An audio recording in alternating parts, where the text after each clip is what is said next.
I'm Evan Golden from Eye on South Florida. Today is a special guest, Larry Csonka, two-time Super Bowl champion, Super Bowl MVP, Hall of Famer, and it is a special time. It is the 50-year anniversary since that perfect 72 team.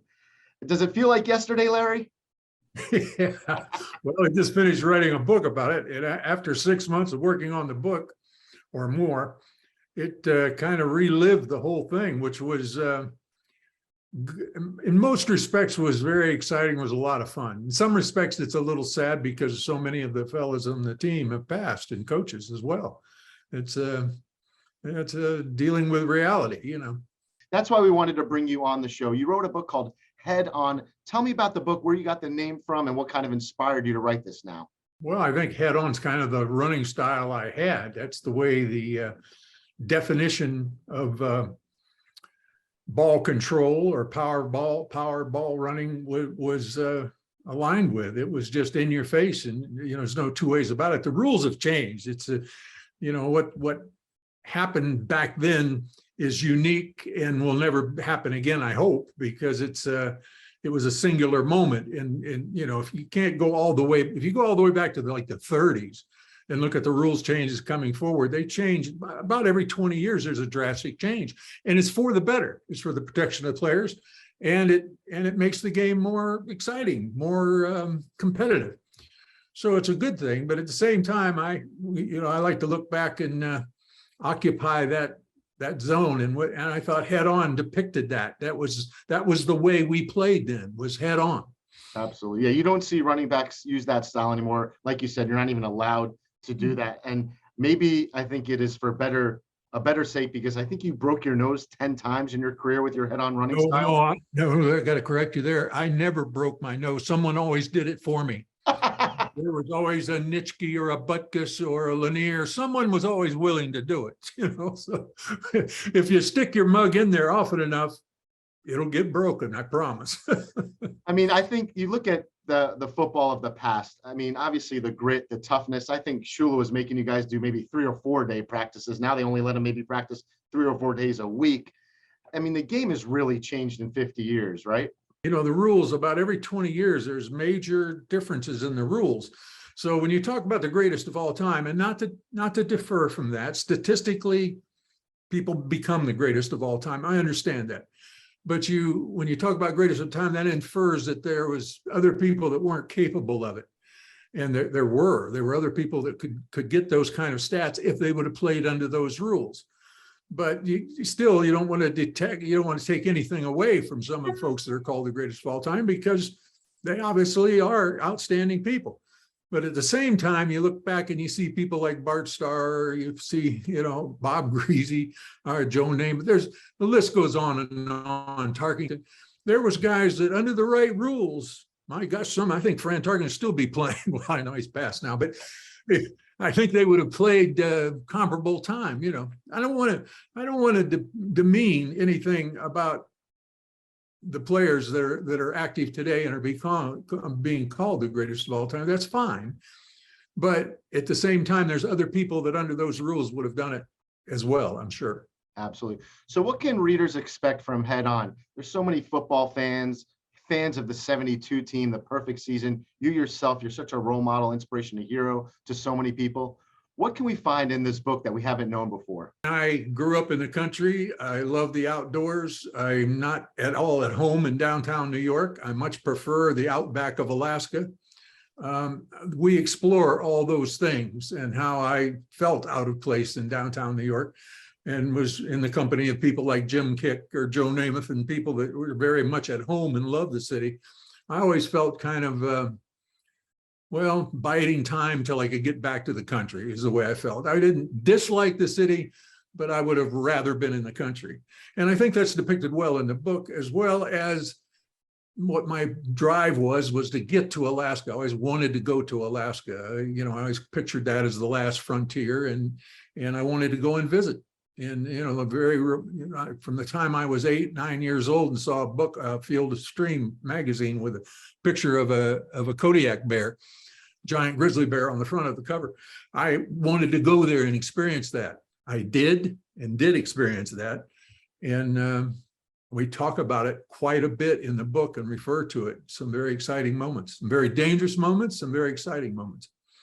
Yeah, that you always had that goal, and I'm glad. I know you're always a big supporter, and you appreciate the wilderness and adventures and hunting and fishing. So you've earned that right to take that all in. When you talk about some of your crazy adventures, is it true that you were once rescued from the Bering Sea? You almost died at sea. Yes, very much true. Very, very true. We spent an overnight excursion on a boat that we almost made it back into the protection of the inlet before the storm hit, but we didn't. It was almost. So we spent all night literally living from 1 minute to the next. That's wild. You're always into adventures and getting into adventures. I know they're going to be honoring the team at this week 7 against the Steelers, so that's exciting. I know Don Shula would obviously love to be there. What was kind of your relationship with Don Shula? I had a chance to watch your speech for him about him at the tribute at the stadium. I think that I've read different stories that you guys have had controversies, you've had arguments, you even went as far as throwing an alligator when he was taking a shower. Is that a true story? No, there was an alligator that was placed in his shower as a joke. No one threw an alligator at Don Shula. I noticed when he first arrived as head coach that he was particularly jumpy and afraid of little creepy crawly things, which being a country boy, I picked things up off the ground, looked at them all the time. And there was a piece of rubber that was a packing material that the new goalpost had been delivered in. And as we were running out in 1970 to go out and do the calisthenics before one of his 4 sessions a day, I picked up a piece of rubber and was looking at the packing rubber, and he walked up and said, "What do you have?" And when I flipped it at him, being funny, just to flip it at him, and he thought it was a snake. And at that moment, I realized he ran 40 yards wide open away from me and screamed like a kid and took off. So I realized he was afraid of creepy crawly things. I told Manny Fernandez, our defensive tackle, about that. And about a year later, Manny had an opportunity where he and Bill Stanfill, our defensive end, caught a little baby gator and brought it back to camp. We're going to put it in the pond. And I suggested maybe we could put it in Shula's shower, because and I diverted the secretary, Manny Fernandez and Bill Stanfill carried the gator and put it in the shower, and it startled Shula pretty good. He ran out to, well, let's just say he was pretty embarrassed by the whole thing. Only you guys can get away with find out who really did it. Only you could get away with something like that. That's pretty incredible. Do you look back at now, do you appreciate how hard he worked you guys with those 4 days and the running and literally just throwing up on yourselves? Do you look back and you appreciate that type of work ethic, or is it a little too much for yourself as a veteran? It's hard to believe that I'm sitting here saying this, but I'm glad he showed up, and I'm glad he was the way he was. I didn't understand it at all. I was not the kind of guy that you hang mottos on the wall and make little cartoons about running gassers and staying in shape and all. I thought that was a bunch of crap. You know, I didn't care about that. I thought football's just like the title of the book, head on, you know, let's go get them in the face. But he taught us the intelligence side of football makes it a lot more operative, and being in shape, being in the best shape possible. And he made the statement once that the Miami Heat, in practicing 4 days, he cut out the water breaks and said, "We'll become camel-like." And I couldn't resist it. I popped off and said, "That you mean we'll become camel-like if we live?" And he said, "My office after practice, you know, Don Shula and I did not like each other when we first met each other." He told me, you know, or I told him. He called me into his office. I thought he was going to trade me. He never had a history of having running, you know, a power running back. That was Green Bay. That was Lombardi. That wasn't Shula. He's Johnny Unitas and throwing that ball. So I figured I was out of there when he came to the Dolphins. And I went in the office, and he said, "When you come in my office and shut the door, you can say anything you want." You know, absolutely. All coaches, player relationships off. We're just 2 men talking. So I walked in, shut the door, and said, "I don't like you." And he looked right at me and said, "Well, we've got something in common. I don't like you either." And I said, "Well, you know, it's obvious that I'm probably not going to fit into your plans. Why don't you trade me?" He said, "I've looked into that." And he said, "I can't get enough for you." That's how we began in 1970.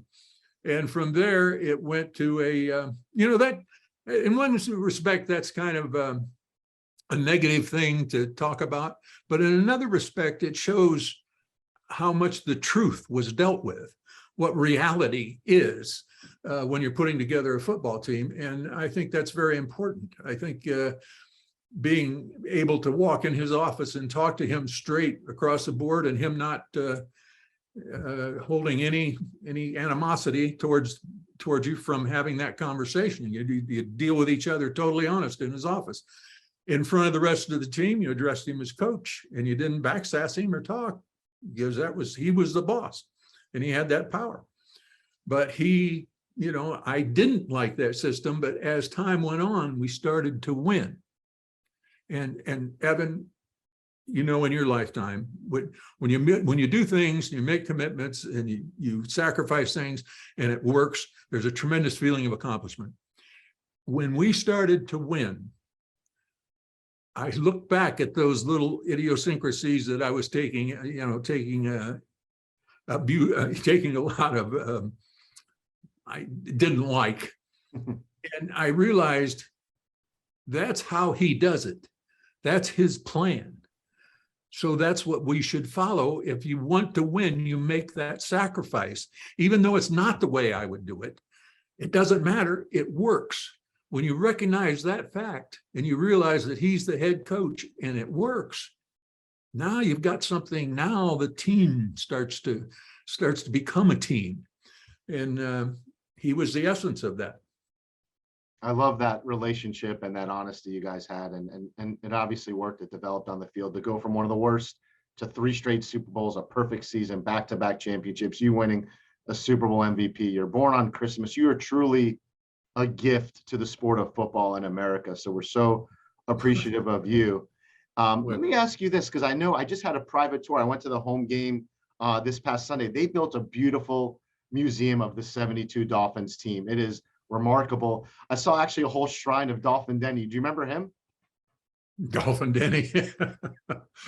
Yeah, we had a lot of, the great thing about that football, one of the best things that I like to brag about, I don't think I emphasize it enough in the book, but it's one of the things I touched on in the book.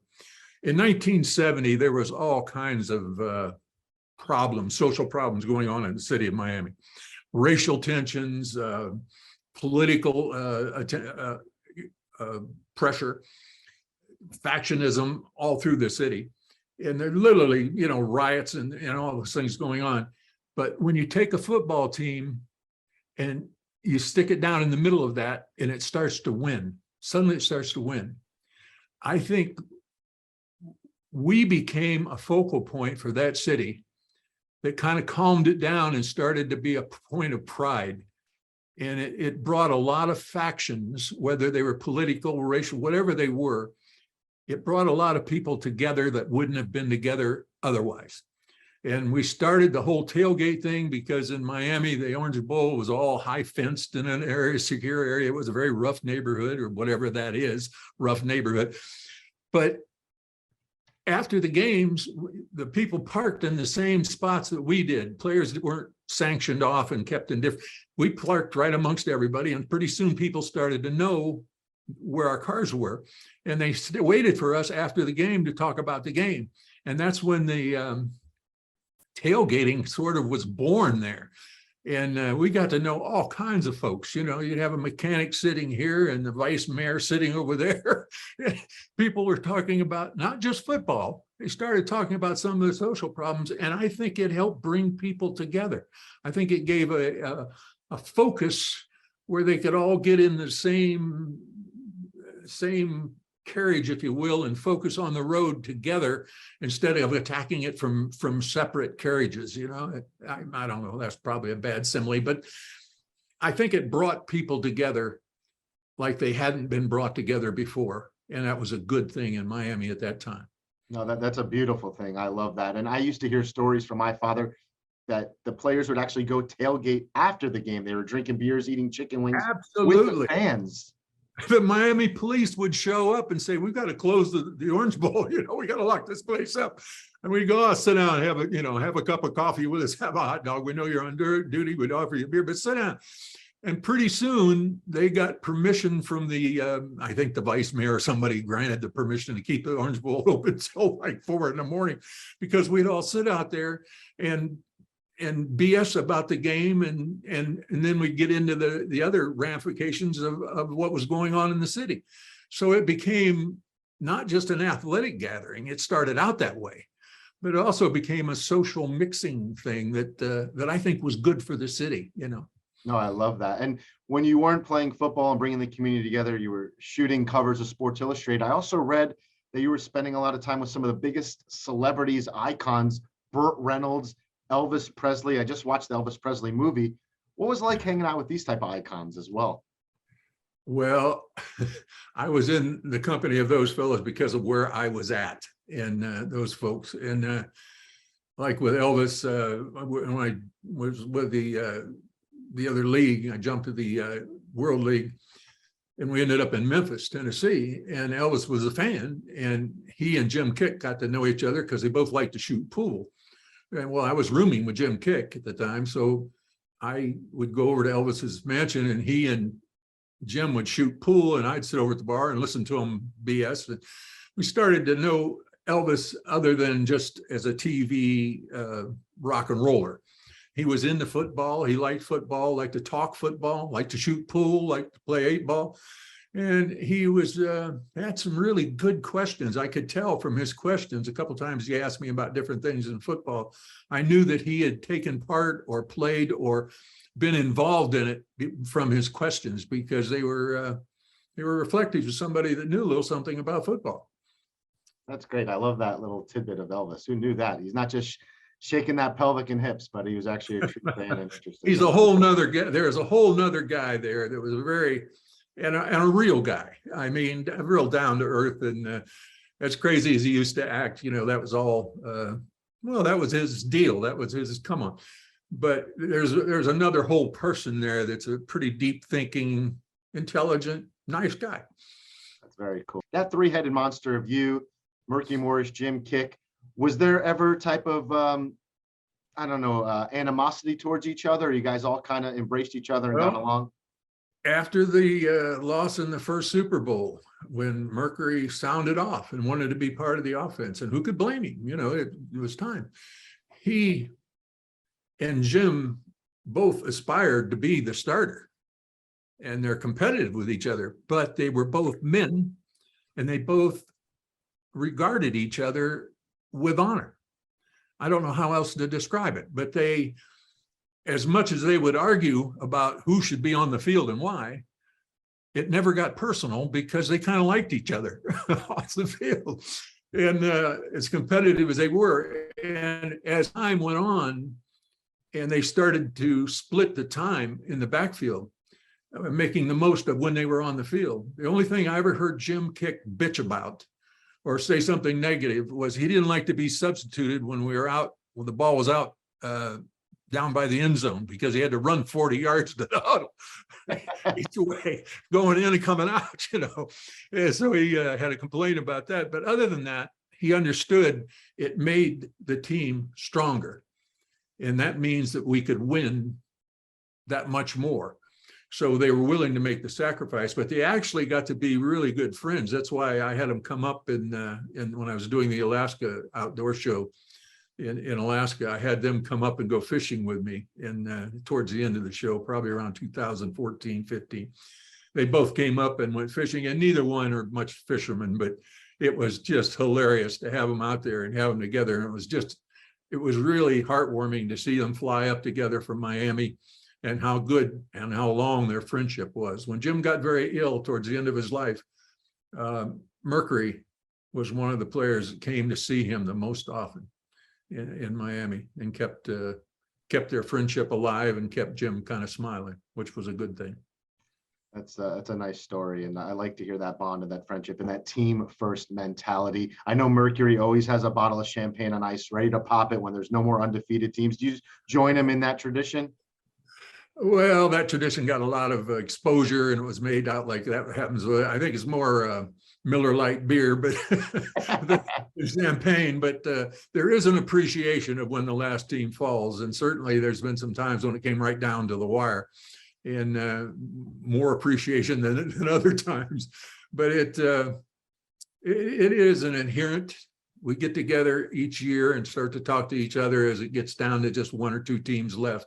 You know, a great thing that opening day, half of them fall, and then a quarter the next week, and then you start to wonder, you know, who are the guys that are still standing? Who are the teams that are still standing in the fourth game? And it's, you know,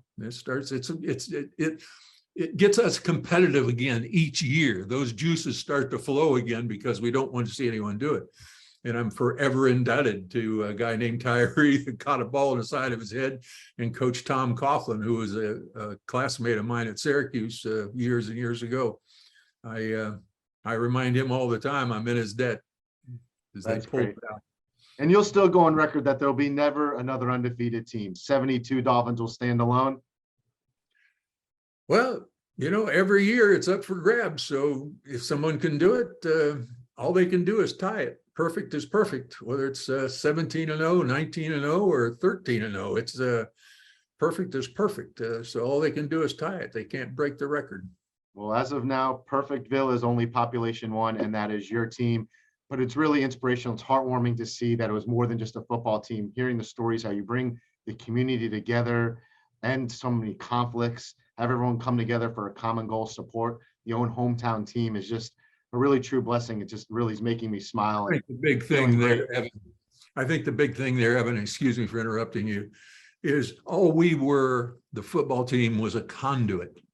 When people get together and start to know each other personally and put their differences aside and start to see the good things and relate to the things that make us all humans on the planet together, they start to have a sympathy for each other. And it seems like that calms things down. When you create that competitive thing that brings people together, that's great. But then the camaraderie of us against them, they start to look at each other and they stop dividing off so much. And I think that's what we were, a catalyst that helped that happen. But it's something that's not unique to the Miami Dolphins or the 72 team or Miami. It's all of us being a little more tolerant of each other and starting to understand that we're all in the same boats. We're all Americans. And that's what happened in Miami. And that's what can happen today if we approach it with that same attitude. Sorry, go ahead. Oh, I love that. I love that. And it's a beautiful thing. And it's something that I will cherish. I'll share these stories with my children. I want my children to share these stories with their children and forever keep this tradition and this historic moment alive forever. So I appreciate your time, Mr. Larry Csonka. Viewers, listeners that are tuning in now, go ahead and order that book head on right now. It's available everywhere you can purchase books online, from Amazon. Go right to his website, larrycsonka.com. It is a great read. And Mr. Csonka, give us some words of wisdom, golden nuggets before we sign off, some advice that our viewers and listeners could glean from you and utilize in everyday life. Sympathy and a winning edge. And whatever that winning edge is, it can be very, very small. It can be very big. But you'll know what it is when you put your hands, when you look at it and you feel it, you'll know what it is. Mr. Larry Csonka, thank you so much for your time. We'll see you week 7 as we honor the 72 team versus the Steelers. I appreciate your time very much, sir. Thank you. Thank you.